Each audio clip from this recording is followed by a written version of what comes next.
Assalamualaikum warahmatullahi wabarakatuh.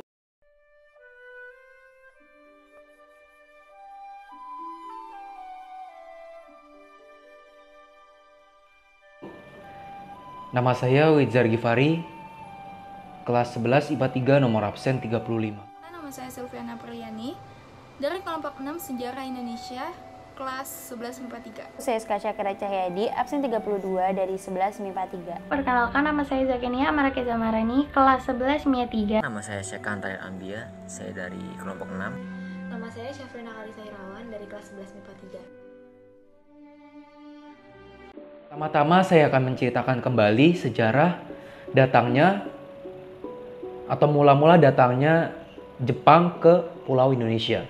Pertama, Jepang mendarat ke Ambon. Setelah dari Ambon, Jepang dengan mudah menguasai Maluku, meski sudah dihadang oleh pasukan Belanda dan pasukan Australia. Tetapi tidak bisa karena angkatan perang Jepang yang begitu kuat pada saat itu. Kemudian setelah Jepang menguasai beberapa atau hampir semua pulau-pulau di luar Jawa, Jepang akhirnya menginvasi Pulau Jawa yang memusatkan Hindia Belanda. Nah, adapun dampak atau pengaruh pendudukan Jepang di bidang militer. Nah, beberapa manfaat pada masa pendudukan Jepang yang dirasakan atau yang didapati oleh pemuda-pemuda Indonesia, yaitu dengan adanya pelatihan militer yang berisi ada 3 isi, yaitu ketentaraan, pertahanan, serta keamanan. Nah, dari 3 ini ada pelatihan-pelatihan khusus yang diajarkan ke pemuda-pemuda Indonesia, yaitu yang pertama, baris per baris, yang kedua, cara memegang senjata atau cara menggunakan senjata. Yang ketiga, adanya organisasi militer buatan Jepang yang beranggotakan pemuda-pemuda Indonesia. Dan ada latihan perang yang digunakan untuk menghindari desakan pasukan sekutu yang dialami oleh Jepang pada Perang Pasifik. Organisasi militer tersebut adalah Seinendan, Kebodan atau pembantu polisi, ada Hizbullah, ada barisan para pelopor, serta ada Heiho atau pembantu tentara. Ada juga yang namanya itu PETA atau yang bisa kita sebut tuh pembela tanah air. Itu singkatannya. Nah, pembela tanah air ini anggota-anggotanya membentuk Badan Keamanan Rakyat atau BKR. Nah, BKR ini berubah menjadi TKR atau Tentara Keamanan Rakyat yang merupakan cikal bakal dari TNI atau Tentara Nasional Indonesia. Itu perjalanan dari peta menuju TNI sekarang. Sekian penjelasan saya tentang datangnya Jepang dan pengaruh bidang militer pada masa pendudukan Jepang. Pada video kali ini, saya ingin bercerita singkat bagaimana Jepang menjajah Indonesia di bidang politiknya. Pada saat Jepang masuk dan menjajah Indonesia di bidang politik, pertama-tama yang Jepang lakukan ialah membubarkan seluruh partai politik dan perkumpulan-perkumpulan di Indonesia. Lebih tepatnya pada tanggal 20 Maret 1942, Jepang mengeluarkan peraturannya, tidak lain hal ialah pembubaran organisasi politik dan perkumpulan-perkumpulan di Indonesia. Dilanjut pada tanggal 8 September 1942, Jepang mengeluarkan Undang-Undang Nomor 2-nya. Iya, tentang pengendalian seluruh organisasi nasional di Indonesia. Kalau dipikir-pikir, untuk apa? Tidak lain hal untuk memperkuat Jepang menjajah di Indonesia. Dan juga tidak Tidak hanya itu, Jepang pun mengeluarkan propagandanya untuk menarik simpati rakyat Indonesia. Tidak lain hal antara lain pertama menganggap Jepang sebagai yang tua di Asia. Juga mengeluarkan 3A-nya, menarik simpati masyarakat muslim dengan cara menaikkannya pergi haji. Juga menarik simpati di pendidikan dengan beasiswanya. Menarik simpati para petinggi untuk menjalin kerjasama. Apakah itu semua akan menguntungkan Indonesia? Awalnya Jepang berpikir itu tidak sama sekali menguntungkan Indonesia. Tetapi petinggi-petinggi negara ini sangat jenius dan sangat dapat menangkap peluang. Itu juga bisa dijadikan suatu peluang kita merdeka nantinya. Lanjut, Jepang juga mengeluarkan undang-undang lainnya. Tidak hanya undang-undang nomor 2 juga, masih ada lagi. Ya, yang kita ketahui itu juga sangat menyusahkan rakyat Indonesia. Dan Jepang juga membuat badan-badan negara seperti ada 3A, Putra, Jawa Hokokai, dan juga ada BPP, Chuang Sang-in. Nah, diawali dengan 3A-nya. 3A yang disingkat Jepang Cahaya Asia, Jepang Pelindung Asia, dan Jepang Pemimpin Asia. Mungkin sekarang terdengar lucu, bukan? Tetapi 3A ini tidak berlangsung lama. Lalu Jepang pun memutar otak saat 3A ini dinyatakan tidak bisa lama. 3A dibentuk pada bulan April 1942 dan lalu digantikan oleh Putra, Pusat Tenaga Rakyat, pada tanggal 1 Maret 1943. Ya, sudah ganti tahun. Putra ini dipimpin oleh 4 serangkai, ada Insinyur Soekarno, Muhammad Hatta, dan Sultan Syahrir, dan pokoknya 4 serangkai. Kalian harus cari sendiri, bukan 4 serangkai itu. Lalu Putra pun lama-kelamaan menghilang karena Putra juga dididik untuk membantu Jepang. Walau begitu, para putra-putra bangsa yang dididik itu, ia mengambil peluang itu untuk dijadikan sebagai pembelajaran pada dirinya sendiri. Pada suatu hari nanti ia akan melawan Jepang.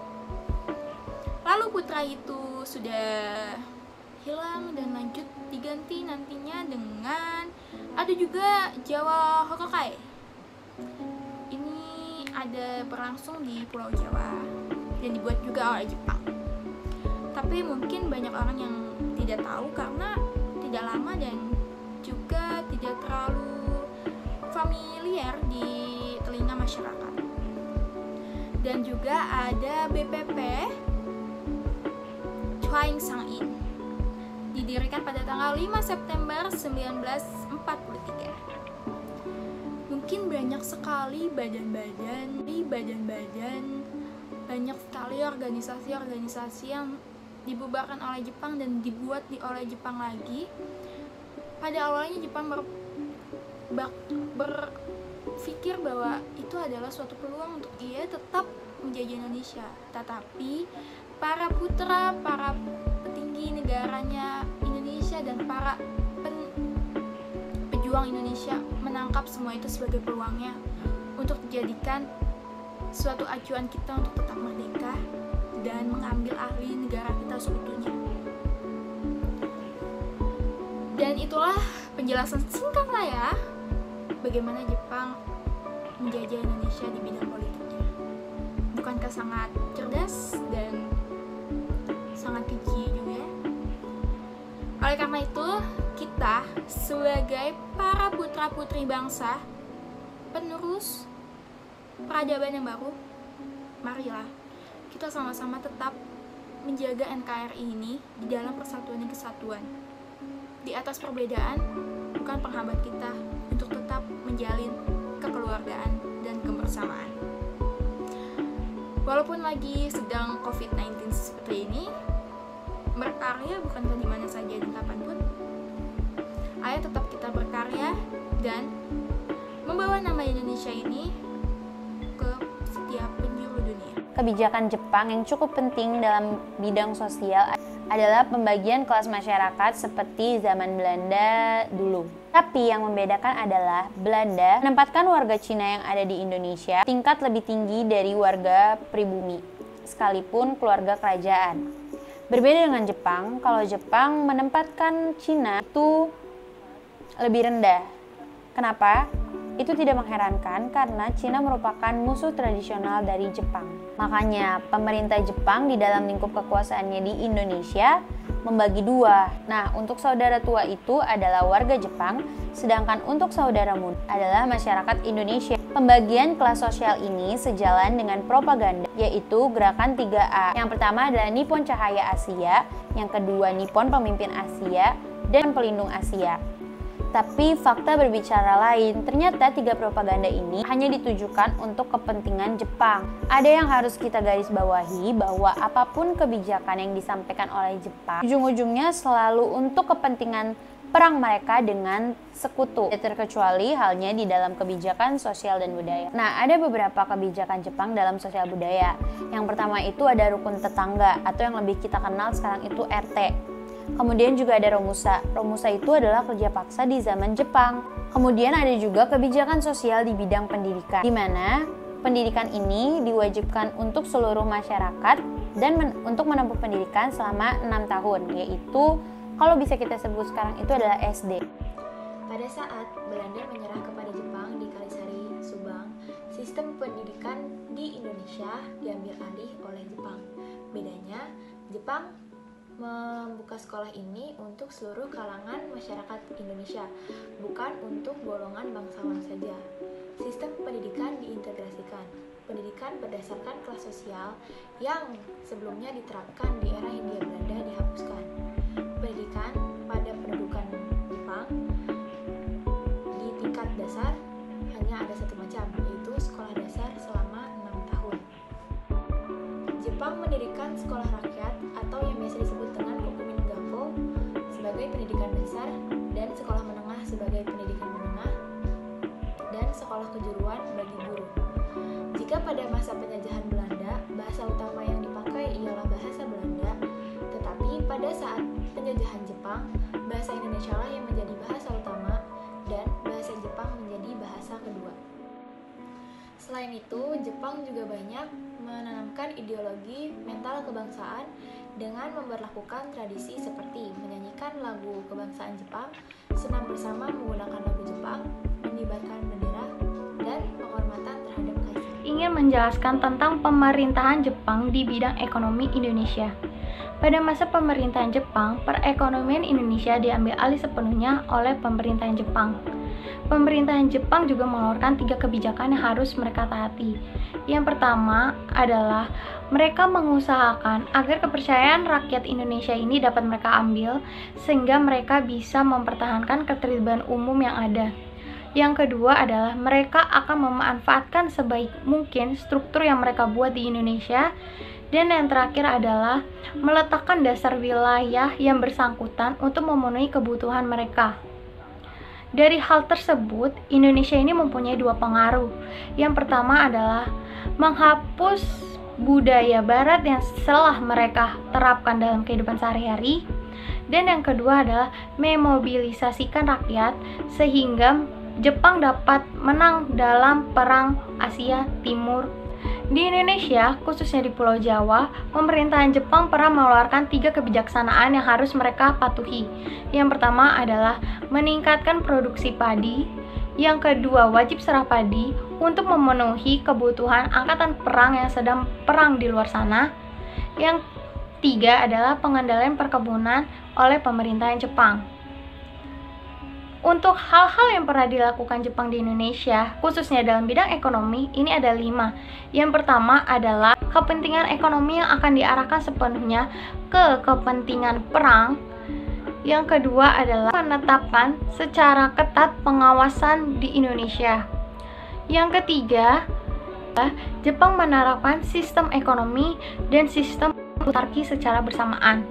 Yang keempat, pada tahun 1944 Jepang ini sedang turun apalagi di bidang politis dan militernya, sehingga ini membuat resah masyarakat Indonesia karena mereka harus memenuhi kebutuhan yang mereka inginkan.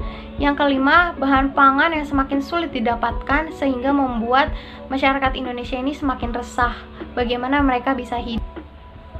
Dampak yang diberikan pemerintahan Jepang di Indonesia, khususnya di bidang ekonomi ini sangatlah banyak. Beberapa di antaranya yaitu pembentukan barisan romusa di setiap daerahnya, itu termasuk wajib. Yang kedua, pekerja yang tadinya sukarela menjadi paksaan karena Jepang sangat memerlukan tenaga kerja di tempat kerja yang mereka buat. Yang ketiga, bahan pangan yang sulit mereka dapatkan. Dan yang keempat, obat-obatan yang makin sulit mereka dapatkan untuk membantu orang-orang yang sakit atau menyembuhkan orang yang sakit. Yang kelima, pasar gelap yang mulai tumbuh di kota-kota besar di Indonesia. Yang keenam, objek vital dan alat produksi yang biasa mereka pakai untuk memenuhi kebutuhan mereka itu dikuasai dan diambil alih sepenuhnya dan dijaga sepenuhnya oleh pemerintahan Jepang secara ketat. Yang ketujuh adalah banyak perkebunan yang dirusak oleh pemerintahan Jepang dan diganti namanya untuk memenuhi kebutuhan mereka yang mereka inginkan. Di sini saya akan menjelaskan tentang bidang kebudayaan yang Jepang tetapkan di Indonesia dan juga tentang kekalahan Jepang saat Perang Dunia Kedua. Oke, kita mulai saja dari bidang kebudayaan. Bidang kebudayaan yang Jepang tetapkan di Indonesia ini cukup banyak. Ada yang sangat berpengaruh besar, ada juga yang tidak terlalu. Dan yang berpengaruh besar ini tidak semuanya positif, tapi ada juga yang negatif. Mengapa demikian bisa terjadi? Karena pada tanggal 1 April 1943, Jepang itu mendirikan sebuah pusat kebudayaan yang dikenal dengan Keimen Bunka Shidosho. Nah, tempat pusat bidang kebudayaan ini dimanfaatkan oleh Jepang untuk menyebarkan kebudayaan Jepang di Indonesia, tetapi juga memiliki tujuan terselubung. Apa tujuan terselubungnya? Tujuan terselubungnya adalah untuk mempropagandakan tentang tujuan Jepang terkait penyemakmuran ASEAN Timur Raya. Yang menguntungkan dari bidang kebudayaan ini tuh apa? Indonesia. Yang menguntungkan adalah di mana Jepang menghilangkan semua bahasa Belanda yang ada di Indonesia. Mereka membuat peraturan untuk melarang seluruh penggunaan bahasa Belanda, baik di nama, di buku tulis, toko, ataupun dan lain-lainnya. Nah, sebagai gantinya Jepang menggantikan bahasa Belanda dengan bahasa Jepang, tetapi juga Jepang menggantikan dengan bahasa Indonesia.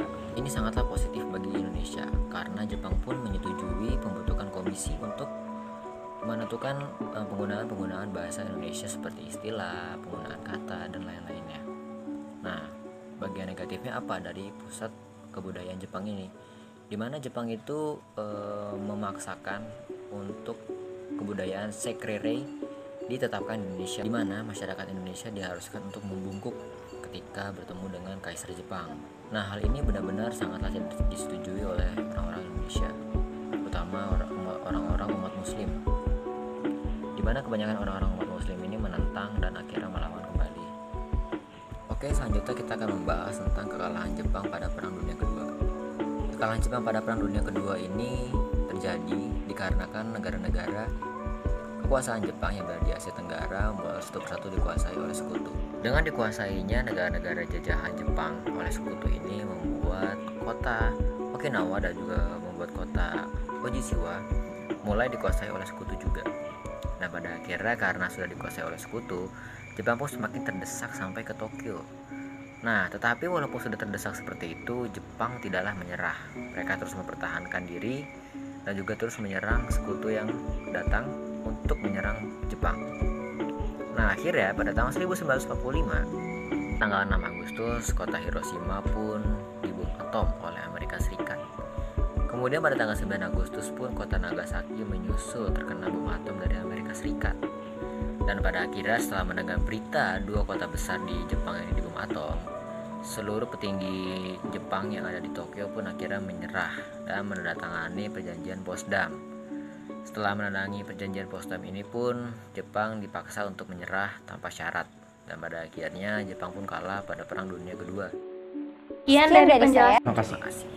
Wabillahi taufiq wal hidayah. Wassalamualaikum warahmatullahi wabarakatuh.